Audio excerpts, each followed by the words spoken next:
صل على محمد وآل محمد.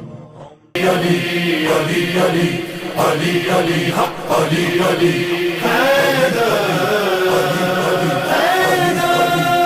علی شیر خدا حیدر حیدر غرور. علیکم ورحمۃ اللہ وبرکاتہ. تمام عزیزان کو ہمارے عظیم ترین جس تاریخ کی ہم سال بھر تک انتظار کرتے ہیں، شب ولادت بسعادت غر المحجلین یعصوب الدین امام المشارق والمغارب غالب کل غالب مطلوب کل طالب امیر المؤمنین علی ابن ابی طالب علیہ السلام کی ولادت بسعادت آپ سب کو بہت بہت مبارک ہو.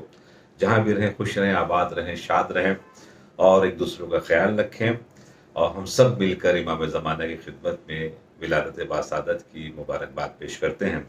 ہم آپ کی خدمت میں آج ایک مختصر سے گفتگو مولا کائنات کے فضائل اور ان کی کچھ ایسے صفت جو ہمیں اپنانے کی کوشش کرنی چاہیے، اس کے اوپر گفتگو کریں گے. سب سے پہلے رسول اللہ نے فرمایا ہے مولا کائنات کے سلسلے سے کہ انا بعلم من نور واحد، میں والی ایک نور سے ہوں. تو اس کا مطلب ذرا غور فرمائے، ولادت 13 رجب کو ہے، مہینہ 7واں ہے. 13 اور 7 20. رسول اللہ کی ولادت جو ہے وہ 17 ربیع الاول، تیسرا مہینہ 20، ادھر بھی 20 ادھر بھی 20.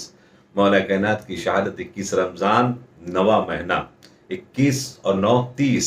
رسول اللہ کی وفات یا شہادت 28 سفر، دوسرا مہینہ 30، ادھر بھی 30 ادھر بھی 30، ادھر بھی 20 ادھر بھی 20.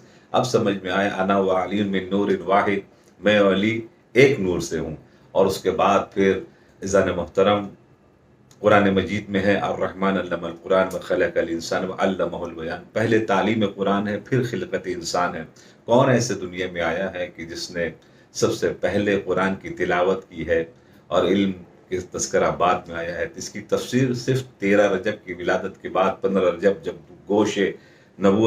آغوش نبوت میں مولا متقیان آئے ہیں، تو قرآن، زبور، انجیل، توریت کی تلاوت فرما کر مولا کائنات نے فرمایا اور دکھایا کہ تم کتابت کے محتاج ہو. ہم نزول قرآن سے پہلے رسول کے سامنے قرآن کی تلاوت کر کے بتا رہے ہیں کہ دیکھو رحمان وہ ہے کہ جو پہلے اس نے تعلیم قرآن دی ہے، اور اس کی تفسیر خود علی بن ابی طالب علیہ السلام میرے مولا متقیان بنے ہیں.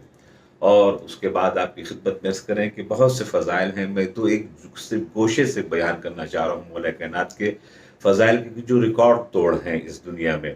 صرف اشارتاً جناولا کرتے ہوئے میں آگے بڑھ جاؤں گا، چونکہ شب ولادت ہے. مولا کی ولادت میں اگر فضیلت بیان نہ ہو تو پھر اچھی بات نہیں ہے. سب سے پہلی فضیلت کہ جو کوئی کائنات میں چھپا نہیں سکتا. جب رسول اللہ سے پوچھا گیا والشمس وضحاها والقمر اذا تلاها، تو ایک مرتبہ رسول اللہ نے کہا اللہ نے سورج اور چاند کی قسم کھائی ہے، انا کالشمس، میں سورج کے جیسا ہوں، علی کالقمر، علی چاند جیسے ہیں.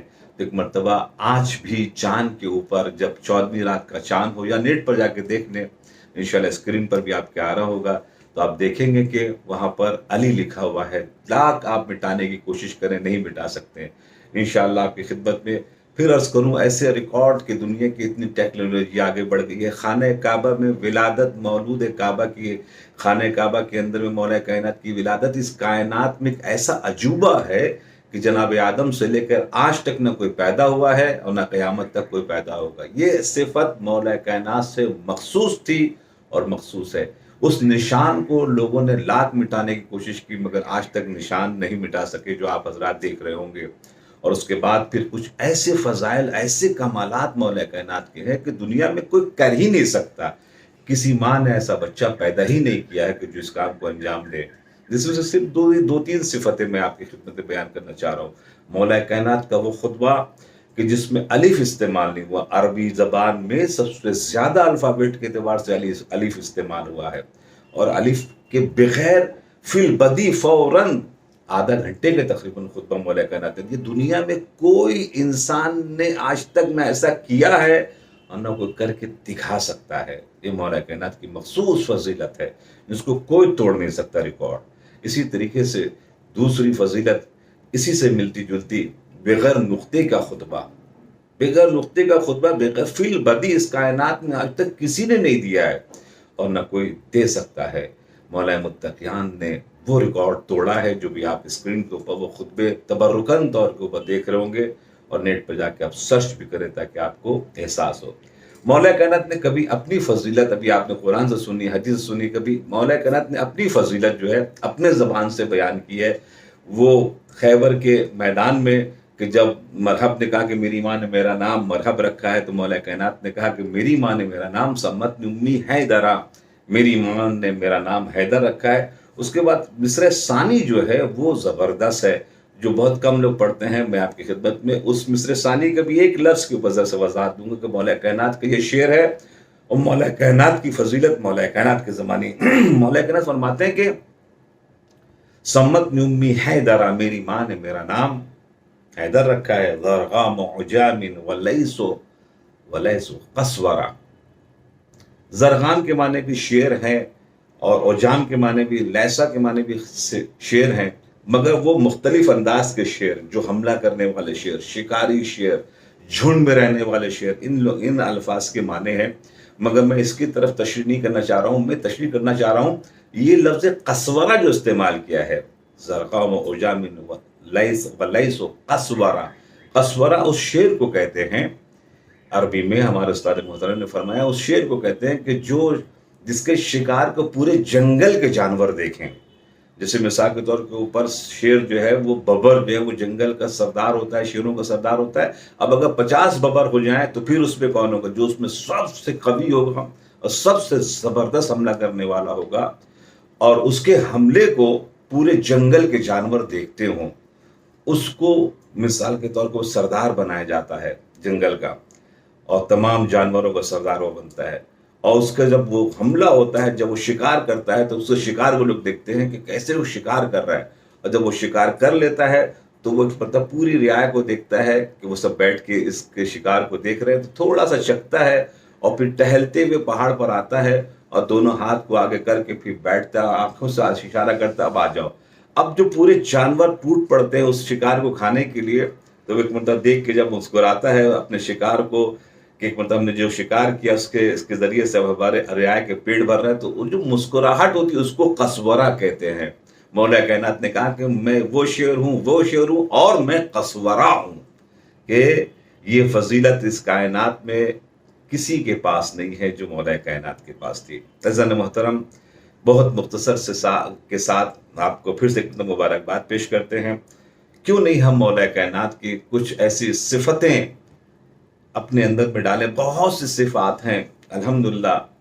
हम और आप जब भी मौला का नाम लेते हैं तो सुकून मिलता है, खुशी होती है, मुस्कुराहट आती है, चूँकि भी हलाली होने की पहचान है। मगर एक मरतबा हम चाहें अगर ख़ुद मौला कायनात को भी खुश करें तो कम अज़ कम उनकी जो कुछ सिफत है, बहुत सी, उसमें से 2 सिफत कम से कम लेने की कोशिश करें। वो 2 सिफतों में से एक सिफत है मौला कायनात की भूखे को खाना खिलाना। मेरे एक दोस्त हैं, उन्होंने कहा कि मेरे बेटे को ये आदत हो गई है और वो मुस्तकिल तौर पे बाहर रोज़ रात को निकलता है। तो मैंने कहा कि काफ़ी पैसा वो खर्चा करने लगा, तो कैसे रोके? मगर मैंने मोजज़ा देखा कि जितना वो खर्च करता है उतना डबल बिजनेस में खुद ब खुद आ जाता है। और ये सिफत एक मतलब उसमें तुम क्यों कर रहे हो ऐसा? तो उसने जवाब दिया कि बाबा हम बहुत सी सिफत मेरे मौला की हम नहीं कर पाते, तो कम से कम ये सिफत हम करने की कोशिश कर रहे हैं। तो जब आप किसी मखलूक को खाना खिलाएंगे तो फिर खालिक आपको जो इनायत करेगा और आप हम सोच भी नहीं सकते हैं। दूसरी सिफत जो बहुत इख्तिसार के साथ और आपकी रहमत तमाम, वो है इल्म का फैलाना, चूँकि मौला कायनात बाब मदीनतुल इल्म है।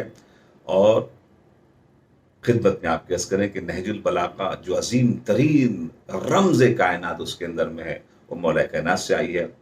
और सलूनी का दावा मेरे मौला ने किया है। इस कायनात में 14 मासूमीन के अलावा जिसने भी ये दावा किया वो ज़लील हुआ है, और उसका आगाज़ मेरे मौला कायनात ने किया। तो कम से कम इल्म के सिलसिले में हम किसी एक का हाथ पकड़ें और किसी एक को कामयाब तरीके इंसान बना दें। ये 2 सिफत जो है अपने अंदर मिलाने की हम और आप कोशिश करें। फिर से एक मतलब मुबारकबाद पेश करते हैं। खुश रहें, आबाद रहें, शाद रहें, और इंशाअल्लाह दुआओं में याद रखिए, अच्छे से जश्न मनाएं। वस्सलामु अलैकुम व रहमतुल्लाहि व बरकातुहू।